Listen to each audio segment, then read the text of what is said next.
Well, good evening. It is time for us to go ahead and get back into our Sunday night run through the Bible, kind of taking an overview, bird's eye view as we go through particularly the Old Testament. And quite frankly, we are at the end of the Old Testament. I mean, we're, as far as history goes, following through the history. Um, you start here at the very beginning, and you make your way through all the narratives from Genesis, which lead into the time of the Exodus. And what's the big name for the Exodus? Moses. Yes, thank you. Yeah. So, time of Moses, the Exodus is an exodus from captivity where? From Egypt. So they come out of that captivity. You have various time periods. What are the time periods after Moses? Who's the next guy? Joshua, and he would be in the time period of the Judges. Goes from Judges into, all right, then into the Kings, the United Kingdom. First three kings. Saul, and then his line is finished. The new Davidic line starts, David, Solomon, and then it splits in 1 Kings chapter 12, when after the death of Solomon with the guy Rehoboam. So you have Rehoboam, Jeroboam up in the north. How many good kings do you have in the northern nation of Israel? All right, a big fat 0. And then they kind of tail off at what year? All right, someone say 722. All right, so 722, who takes them out? All right, Assyria takes them out. What about the southern nation of Judah? Do they last a little bit longer? Yeah. Who's the king, by the way, when Assyria comes down to Jerusalem? All right, Hezekiah. That's during Hezekiah's reign. You go through just a little bit longer, and they go into captivity. Who takes them into captivity? All right, Babylon. So they go in. Give me a date where it starts. Okay, 606, 605 is generally, in that time frame, give or take a year is kind of a given. So you'll hear people say 587, 586, 605, 606. Anyway, what's the next?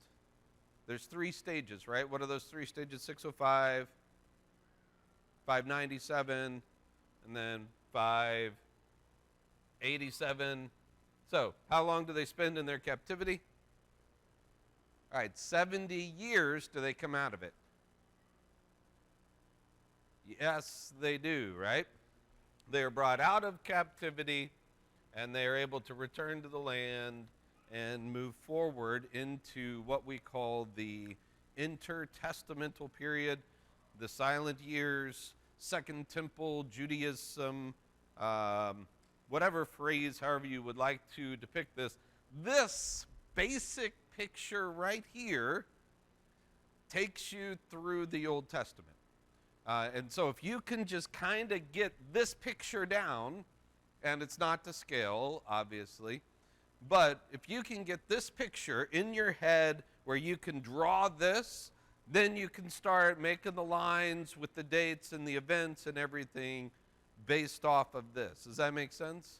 But this would be really helpful to just kind of have in your head, pull out and recall. And that way, if we're talking about Hezekiah, you can look at this picture and you can say, well, where does Hezekiah fit in all of this? Oh, yeah, that's right. He's in this line. And I know he kind of corresponds to the events up there. I can kind of place Hezekiah right around in here. Or if you're studying David, David and Goliath, and you're like, I know this whole picture, and that's before the kingdom divides, and so he's one of the final kings. I can put him in right around here, and you start to have a good concept of, chronologically speaking, where do these events happen? Does that all make sense? Why I'm kind of harping on this and why this is so simple. A lot of times I put a lot of stuff up there and, go through everything. I just want you to see tonight how simple this picture really is. There's not a lot there. And I think we could memorize this. Is that fair? I mean, it's doable, right? To have that in your head. But yeah, we now have made it all the way to here with what's the final book that we talked about? What's that, Joshua? Well, yeah, 2 Kings, though, only comes to about right here, right? But what other book actually talks about the return? All right, the Chronicles account. So the Chronicles is going to be written right around here. And so some people would put that somewhere between, say, 440 to 400. Anywhere in there is when that is written. Even so, let me just ask this, have I missed anything blatantly glaring? Yeah, Joshua?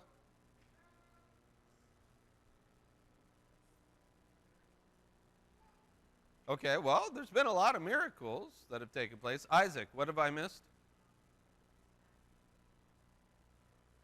Okay, all right, so as far as review goes, yes, you have the statue, and we'll just kind of put a big old statue here in the dream, right, which is probably a king, and that's divided into its 4 parts. So as far as review goes, yes, this is going to be really important for this line moving forward and how all of that plays out as we continue.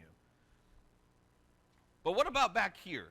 Let's just say that right here marks the beginning of prophetic silence. What have I missed right here? All right, what about Ezra, Nehemiah, and Esther? Those are important writings, and they need to be talked about. They need to be discussed. They provide more information as far as the history of Israel is concerned. I haven't harped on them so far because they aren't necessary to the story as we see it unfolding. What they do, though, because we have been focused thus far all the way through the return, what they provide are the details and some of the information as far as what happens after the return to prepare the nation for this prophetic silence. And so let's talk about then the history of some of this information as we move forward. Now, all of these events, if we have our king up here, what are the 4 parts?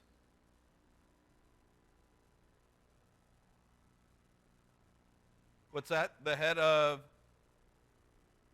gold, which is Babylon, right? All right, then what?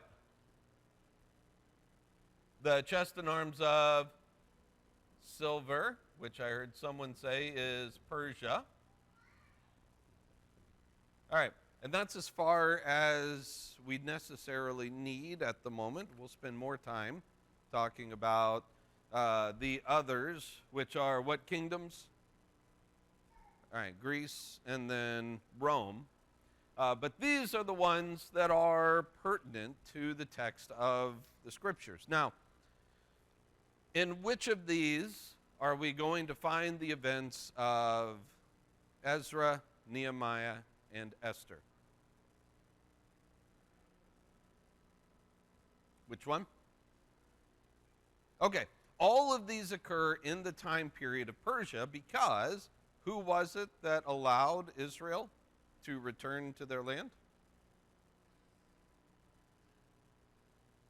It was the Persians, right? They are the ones who made that decision and allowed them to return after the overthrow of Babylon. So all of these events are going to be focused on the return.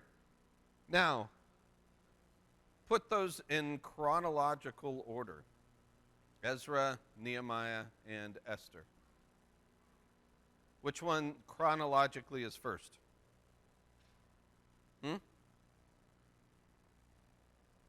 Man, I'm not hearing tonight. I'm really sorry.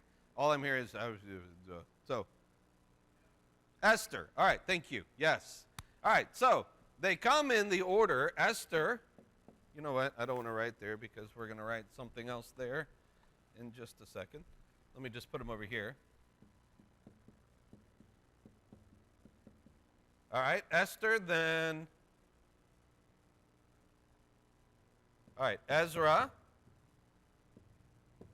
And then Nehemiah. All right, so that's the chronological order. Why in the world, then, don't we have them listed in chronological order? Isn't that weird? What? The song.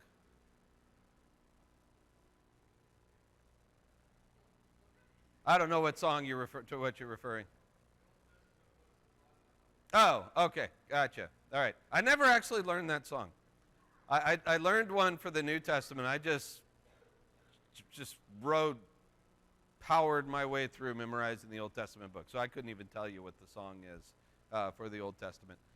But, yeah, I didn't know if that was a joke, like if Better Than Ezra had a song or something, and you were trying to make some kind of play on Better Than Ezra, and this is like second place Ezra or something. Anyway, yeah. All right. It's all right. I just tried to make that joke anyway. I figured I could weasel that in somewhere. All right. So, why aren't they in chronological order? You ever thought about that before? Because that's really confusing, isn't it? Aren't we used to everything being in chronological order?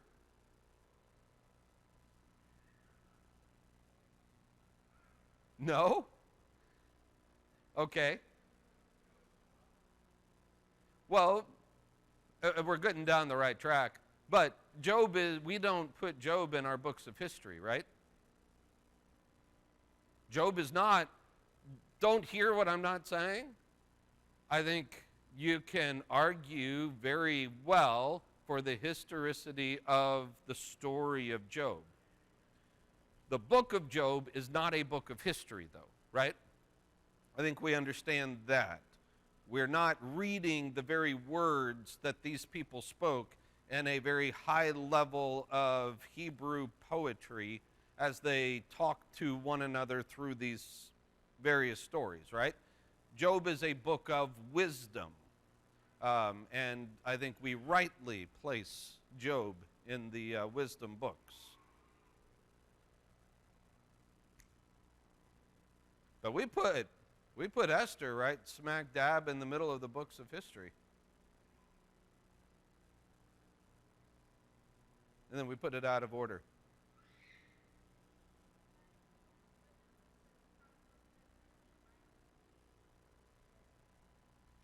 Chronicles, Ezra, Nehemiah were viewed as one continuous history. Josie said that she has a note about that in her Bible. We're getting down the right path at this point. Note, it did not say that Ezra and Nehemiah were a continuation of what book? Part of it. the Kings.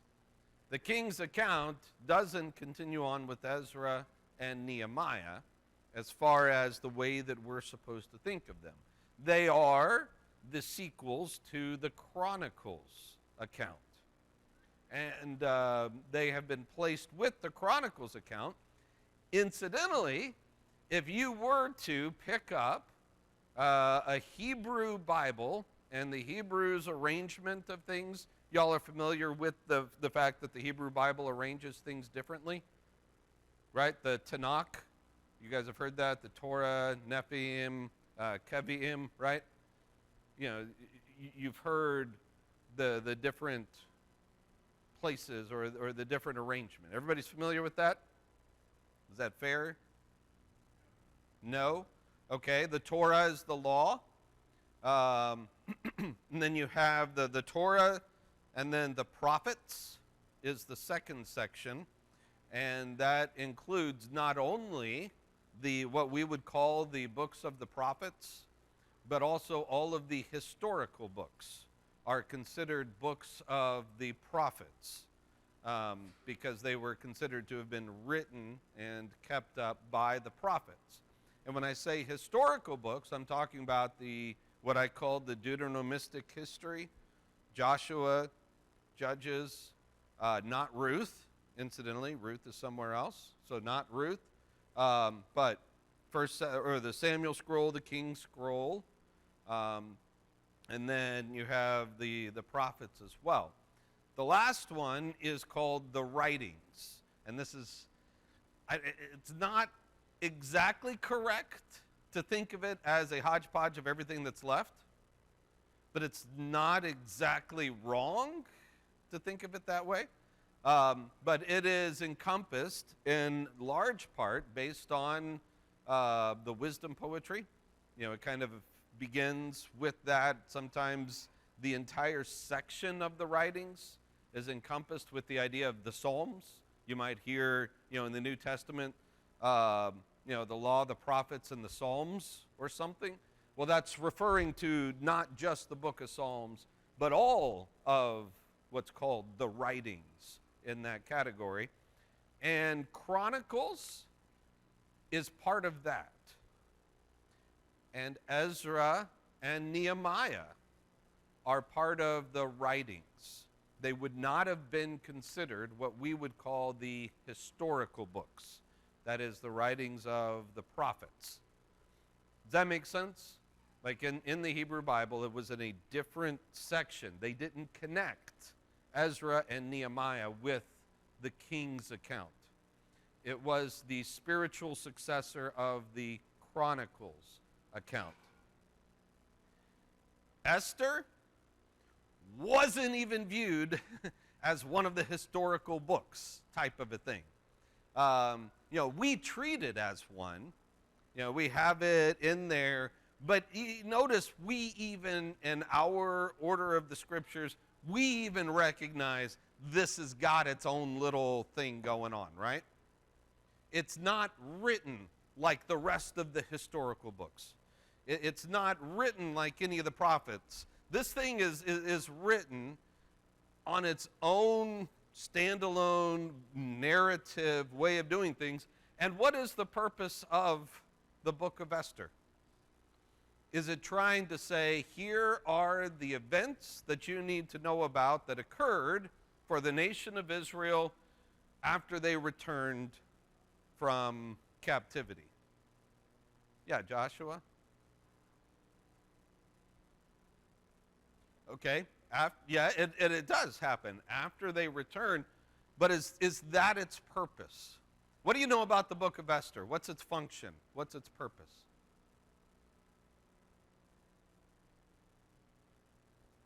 Has it been a while since y'all have studied through Esther? Yes, it has. That's what I heard. Yeah. Pull in the recesses of your brain here. What's the function of Esther?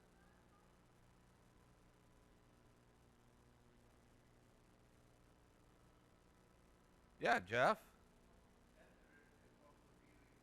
Okay, hold on. Dave Runner's running. Esther's dealing with a potential wipeout of the Israelites because of one individual. Okay. All right. So you're telling me about the story, but you're not telling me its function. What's its place? What's its purpose? What is it doing there?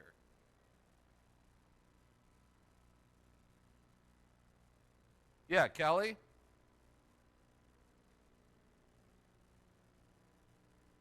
Dave's making his way there. Okay, Mike is there. Go ahead, Kelly.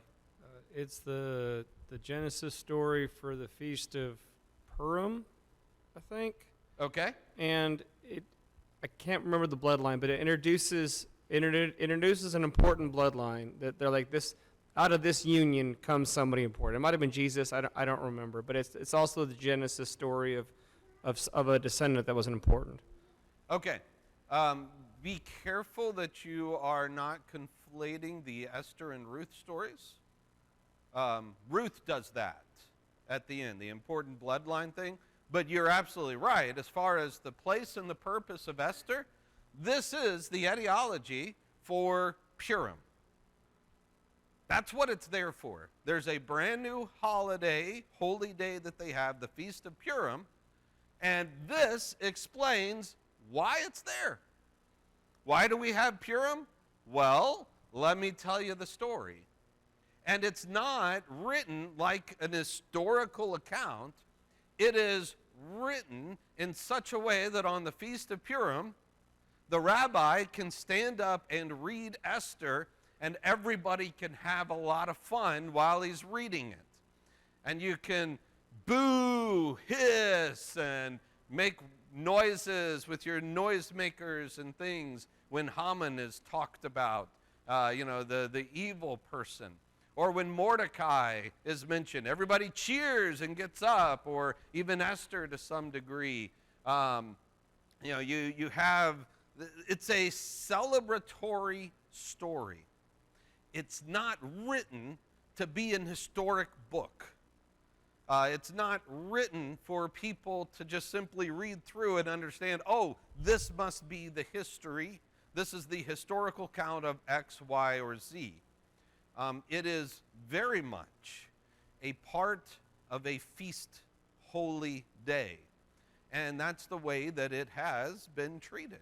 And that's why, even in our accounting of things, we recognize that.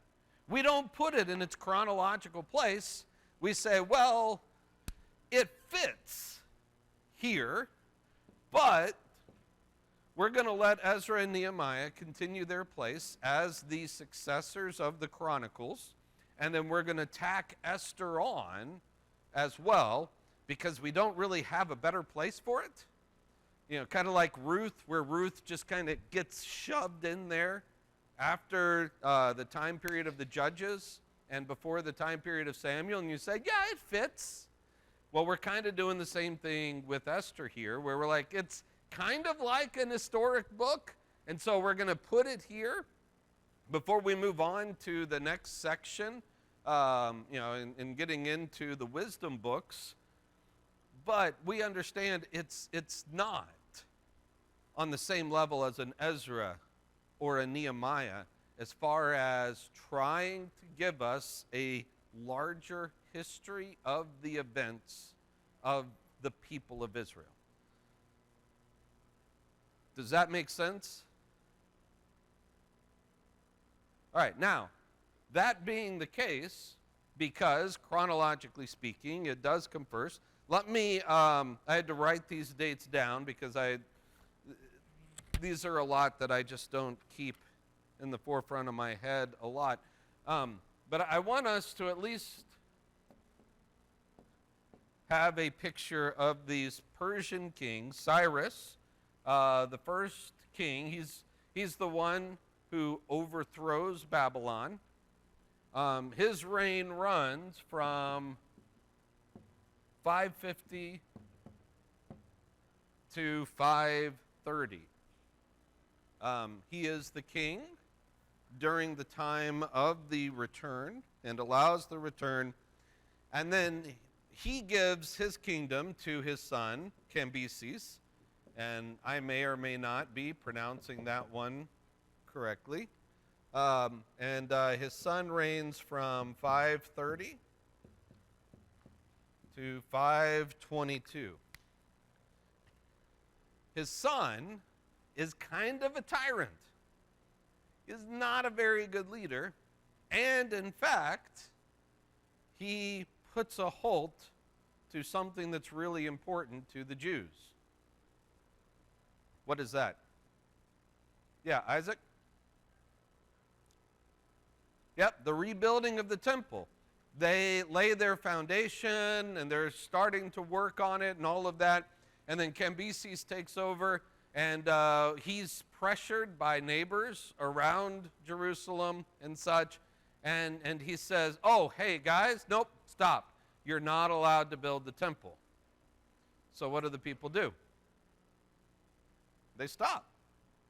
It's pretty simple, right? They're not allowed to do it, and so they stop. Well, he is followed up. By the way, he's the last of his line, and he is a tyrant, and there are certain things that take place. There are questionable events surrounding his death as far as did he commit suicide? Was it an accident, which some people believe it was an accident. Some people think maybe it wasn't. But he sliced himself with the sword at some point. Gangrene sets in. He ended up dying. And in the midst of all of that, somebody else took over the throne in Persia, a guy named Darius. And Darius reigns from 522 through 486. Not to be confused with another Darius, the Mede that's talked about earlier. This is a different person. So, Darius, what's important about his time frame as far as Israel's concerned?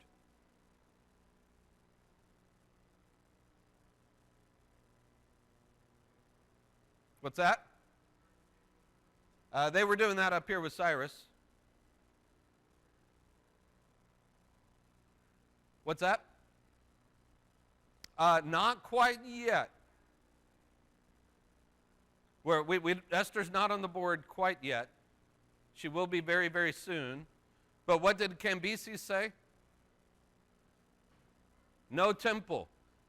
What do you think Darius' position is? You can build the temple.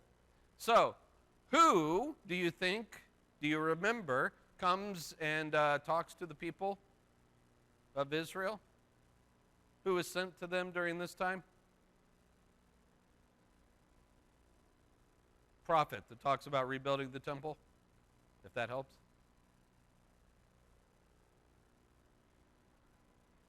Yeah, Haggai. All right, so this is the time that Haggai comes back and talks to them about rebuilding the temple, all of those events there. After Darius is a guy named Xerxes,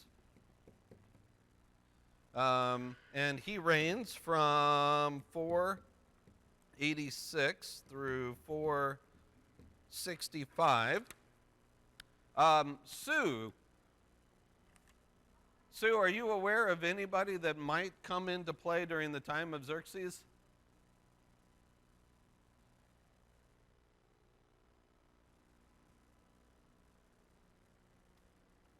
Esther. Yeah, Esther is going to be during the time of Xerxes because Xerxes goes by another name. What's his other name that he goes by? All right, Ahasuerus, right? And I have no idea if I am spelling that correctly or not, so y'all can correct me on that later.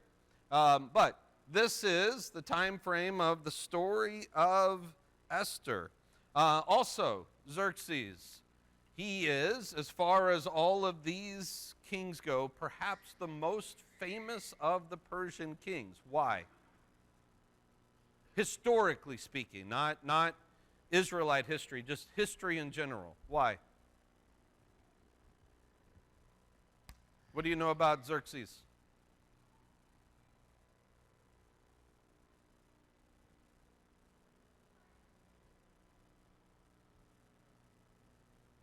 Maybe you don't know about Xerxes, okay? He's the one who decided that the land that he controlled wasn't enough, and he needed to venture beyond and into a smallish kind of peninsula that's really important in the ancient world. Greece. Yeah, he's the one who takes the Persians into Greece. Has a relatively successful, while at the same time being disastrous, venture into Greece. There were two really important battles historically that take place during his time that he begins around 480 or so. One is the Battle of Thermopylae. How many have heard of the Battle of Thermopylae before? How many of y'all have heard of the 300? Maybe some more of you have heard of the 300. That was the pass at Thermopylae where the supposed 300 Spartans held the pass against waves and waves and waves, and really there was more than 300 there. It probably would have been about 1,500 in total. There were 300 Spartans, but there would have been other Greeks and such that were there holding it. But that doesn't take away from the fact that it was an amazing feat for them to hold the pass as long as they did. They all died. They lost. Sorry, spoiler alert for those of you who were planning on reading up on the Battle of Thermopylae. They lost the battle. Xerxes, Ahasuerus, whatever you want to call him. They win the Battle of Thermopylae, but just the huge volume of forces that they lost trying to secure this pass in order to get through was huge, and it allowed time back behind for the Greeks to actually kind of band together a little bit. So they go in, they have some success, but between Thermopylae and then the naval battle at Salamis, it kind of becomes a disaster for Xerxes. I mean, it really is. On paper, it kind of looks like they win. They lose this, and it's not very pretty. So this is the time frame. By the way, I kind of think that that's what's happening in the beginning of Esther. When he has all of his people in, and they're all gathered there together, and they're having this great feast. I think this is probably hey, we're about ready to go and conquer the world type of a feast. And that plays into what they're doing. And then when he comes back with his tail between his legs to some degree, maybe that's how the rest of Esther plays out, where he wishes that Vashti was still there and they have to do something else. So this is where Esther comes into play. You know what? Why don't we do it this way? I was planning on just going through the history and then talking about these books, but why don't we hit them up as we're going through? So during this time frame, we have the story of Esther. I have suggested to you that Esther is not meant to be read as just simply another book of history. All right, did everybody hear me stress that? You don't read it the same way.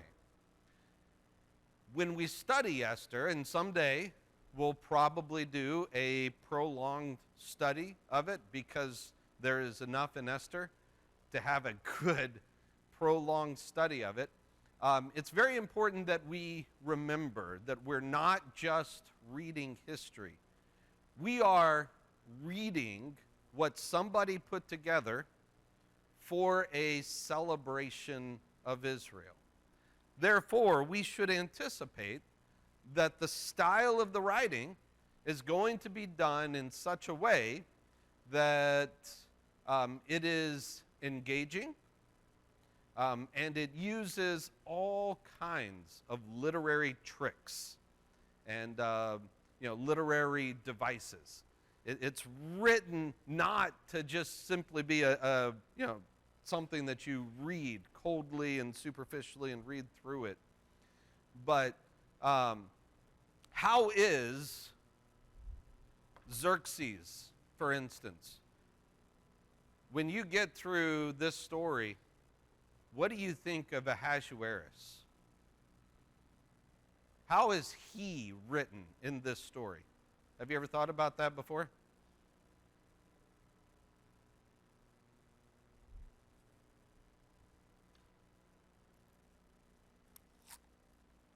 Any ideas?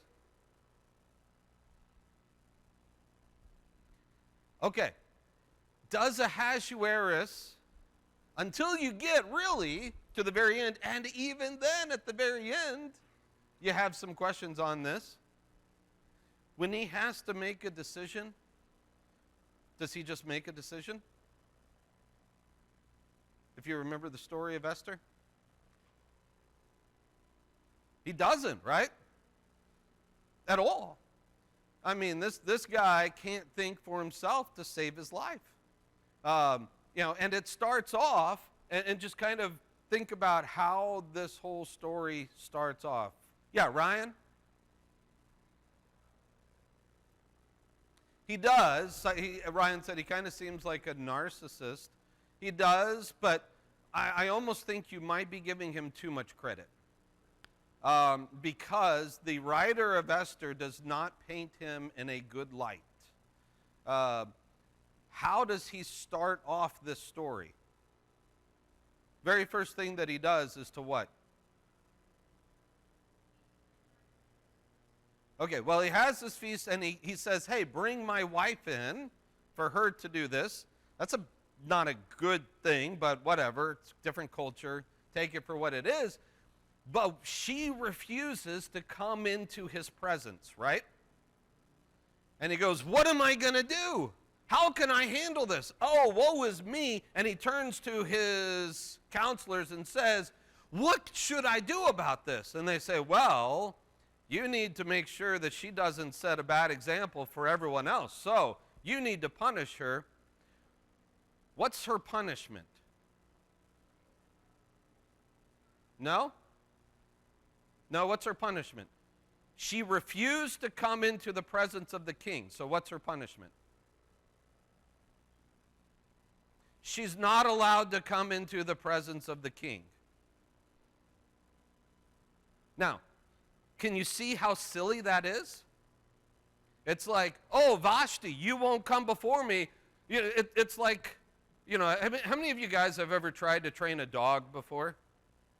And I say try, and you're like, okay, sit, bark, and it just lays there on the ground, and finally you say, lay there on the ground.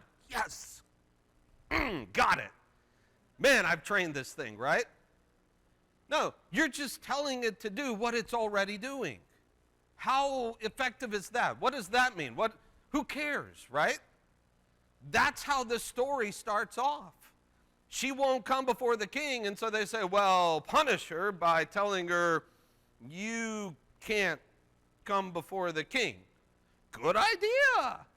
And it's that kind of a ludicrous nature of things that just goes all the way through. And you see this bumblingness from him, when it comes time that he wants to honor someone. How hard is it to come up with a way to honor somebody, right? And yet, it's almost like he's up all night long trying to come up with a way. How can I honor someone? Oh, thank you. Somebody just walked in. Haman, please tell me. What can I do to honor someone that I want to honor? I don't know what to do. How hard is that? Yeah. I need to figure out how to silence my watch here. Although, I don't know if you heard it, it said that's beyond my abilities at the moment. It was really spot on for the discussion, yes. And so that's kind of the way we're looking at things. And Haman, he is as despicable a person as you could have. And it's really interesting that even Mordecai and Esther, they don't start the story off very good. They're in a pretty negative light. in the very beginning of the story. Esther is told simply do anything that you're told to do. And by the way, the number one rule for her is to what? Don't let people know that you're one of God's people, right? That's always been important for God's people, hasn't it? Yeah, they're not put in a very good light from the very beginning, but they have character growth, as you would hope, so that they turn from an everyday person to being the great heroes that you're cheering for at the very end, particularly Mordecai. So you have all kinds of things. Role reversals are really big. Satire on the king and others in charge. Irony is just all over the place. It is dripping off the pages. If irony was something that you could collect, we could get a big vat of it just by reading the story of Esther. It is there at every turn. It's a good story. It's a fun story. And that's the way that it is meant to be viewed. Does that mean that the events didn't happen? Of course not. Of course they happened, right? Yeah. There's history behind the events. But the author is writing things in such a way so that it's a really good tale during the Feast of Purim. So at some point we'll talk about that. I'm sure maybe sometime in March there might be a sermon about this and the Feast of Purim, unless somebody forgets to do that at the beginning of March. So we have then this time frame. Any questions on? Yes. Yeah, Lorraine?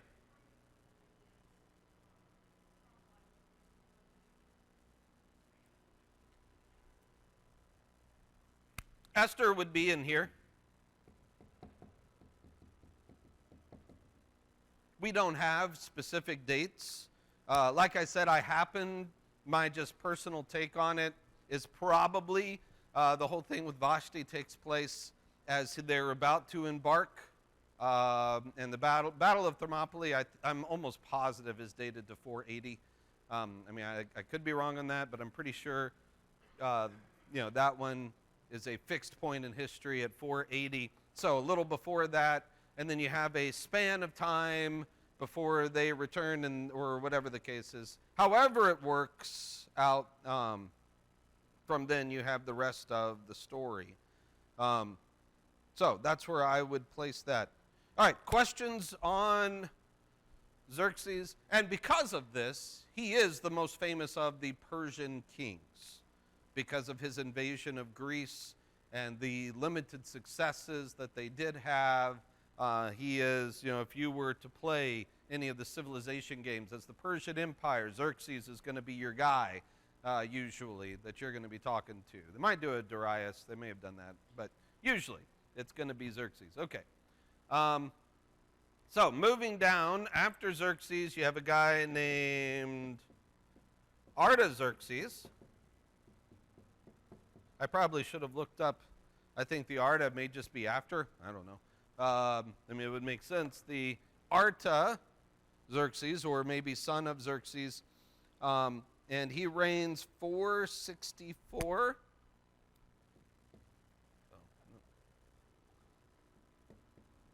464 to 424. And what happens during his time?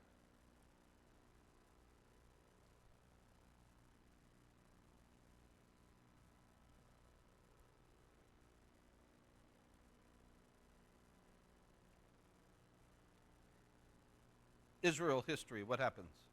Big events. Big event, I guess.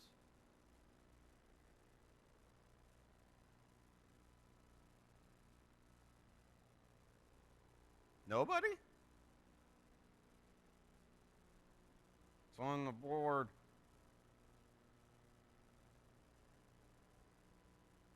All right, the walls of Nehemiah. The walls are rebuilt. The time frame of Nehemiah takes place during the time of Artaxerxes. This also probably correlates to Ezra chapters 7 and following. Remember, Ezra is comprised of different time periods. Chapters, I think, 1 through 6 deal with events around the rebuilding of the temple, things that we said happened up here during the time of Darius. Ezra does not show up on the scene until chapter 7 in the book of Ezra. He's not there. He's not a character at all.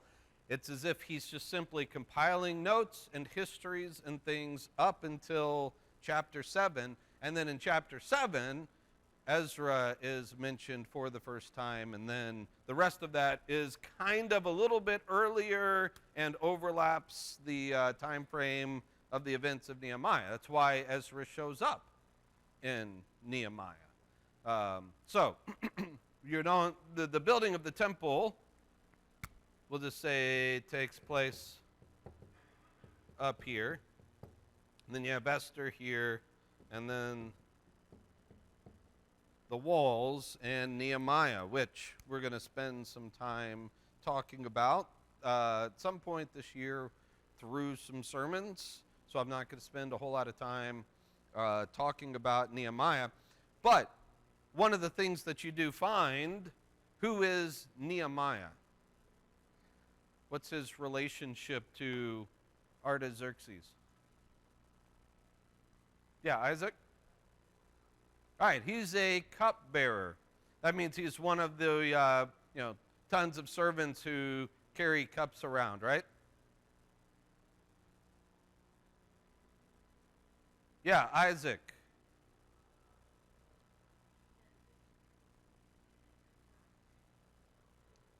All right, so what Isaac said is when the king is going to get his drink or eat or whatever the case, the cupbearer kind of serves as the taste tester, is kind of what we would say, just to make sure there's no poison. This is actually, it's not a servant position per se. This is a high-level position that is very, very close to the king. They have to have a strong relationship for the king to trust the cupbearer. Does that make sense? This isn't just a lowly servant.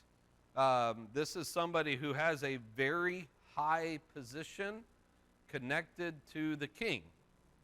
How would a Jew find themselves in such a high-level position to have this kind of connection with a king of Persia? How does that happen?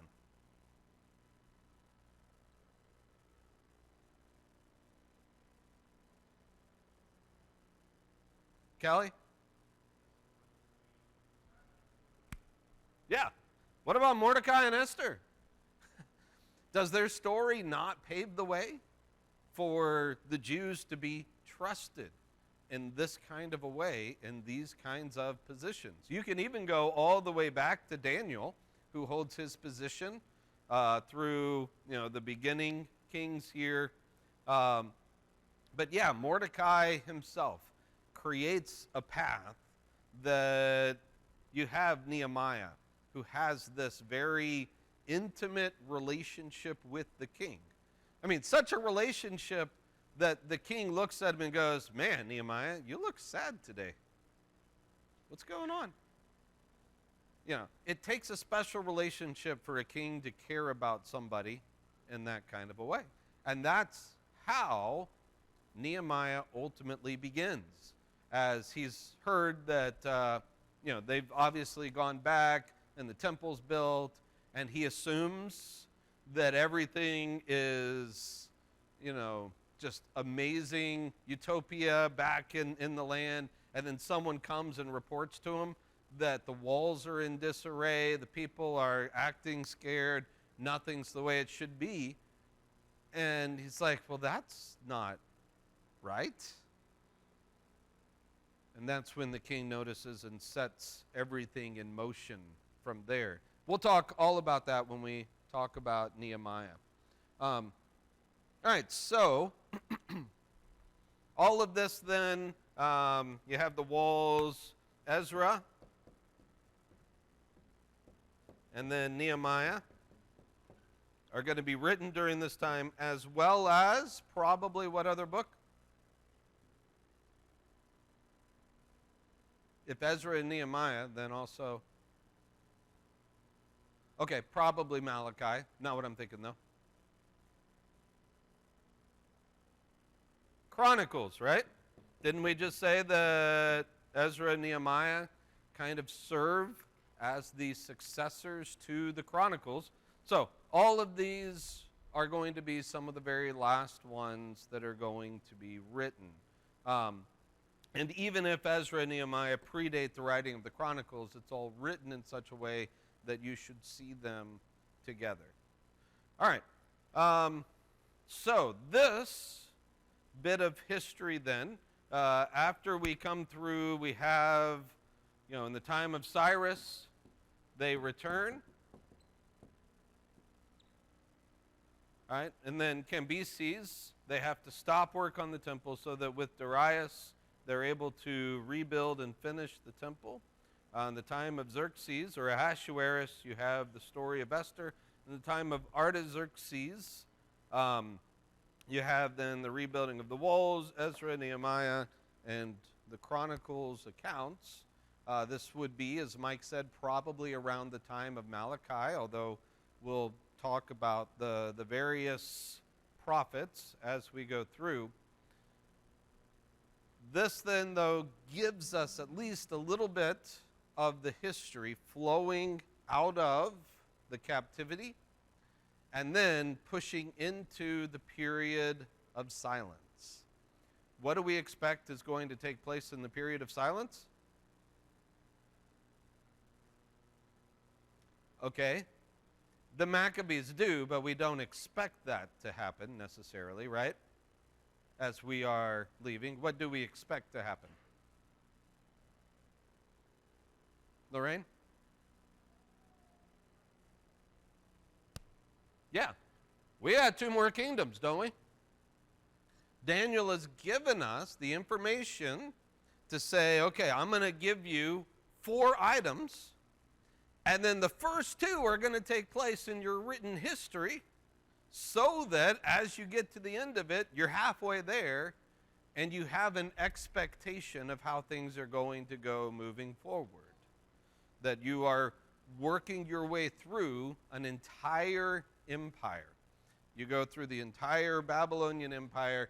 You go through then the Persian Empire.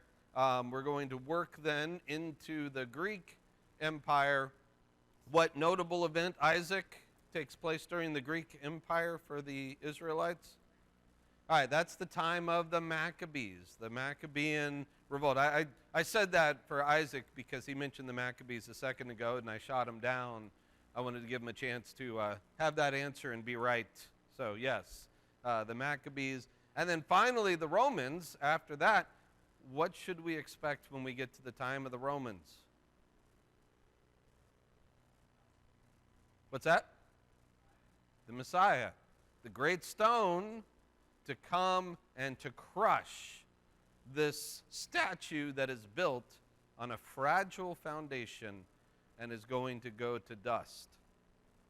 That is the picture that we would expect. All right, starting next week, I think I'm going to do an introduction to the prophets. We're not going to spend an entire session on each of the prophets. I've been going back and forth. I don't want necessarily to do that. I want to give kind of brief introductions for the prophets. I want to be able to fit them into this timeline right here, all the writing prophets, not all the prophets, but the writing prophets very specifically, so we can see where they fall and what's taking place with them. Does that make sense? So, it's going to be it might take a couple weeks to get through it all, a few weeks, but I don't think I initially thought I would just do one prophet each week, and I think that will really get us adrift of what we're trying to accomplish here. So we'll probably do that in a few weeks. All right. Anybody have any questions, comments, thoughts, concerns? Yeah, Joshua.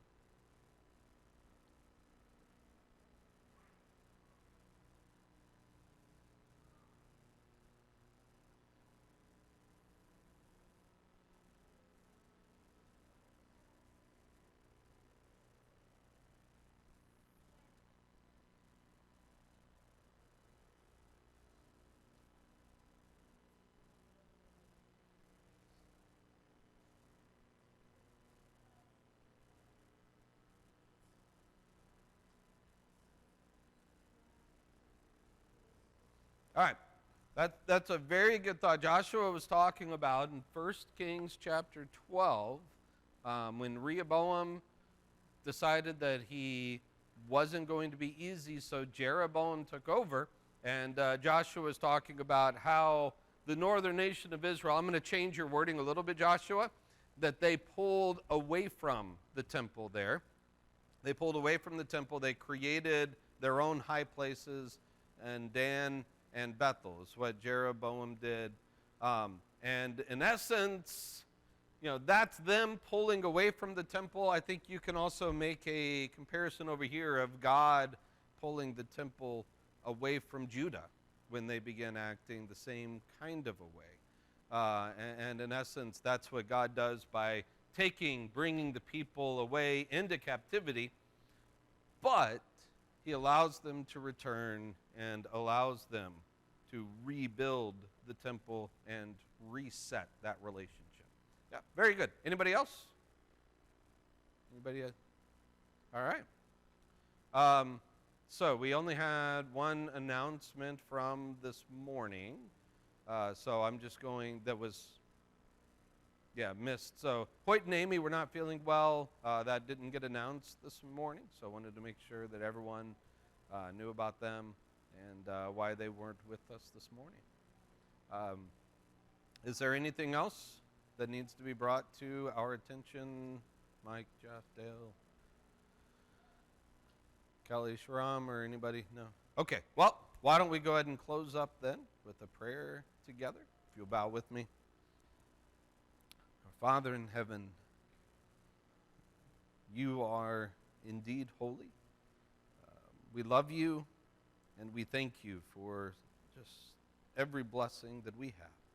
As we look back on how all of this history works, how your history of your people is intertwined in the history of the world around them, and how you just use everything. It is amazing to consider just who you are and to know that we have a relationship with you. It is beyond our ability to fully comprehend why you love us as you do. And yet we are so thankful that you do. We thank you for your word. We thank you for your church and the ability for us to be here together, to study together. Help us to just gain a deeper appreciation for your story, for who you are, as you control things to work for our good, that is, for our salvation. We love you. We thank you for every help that you provide. We thank you that you take care of us when we're sick, and we ask that you would be with all of those who were mentioned this morning, especially be with Trudy in her surgery tomorrow, and that you would be with Hoyt and Amy as they are not feeling well, and really just everybody who needs your care. You know even better than we who those people are, and we ask that you would put your hand on them and help us all as we strive to serve you, that we will glorify you in all things. We thank you for Jesus, for the love shown through him, and it's in the name of Jesus we pray. Amen. All right. Thanks a lot, guys. That's the conclusion.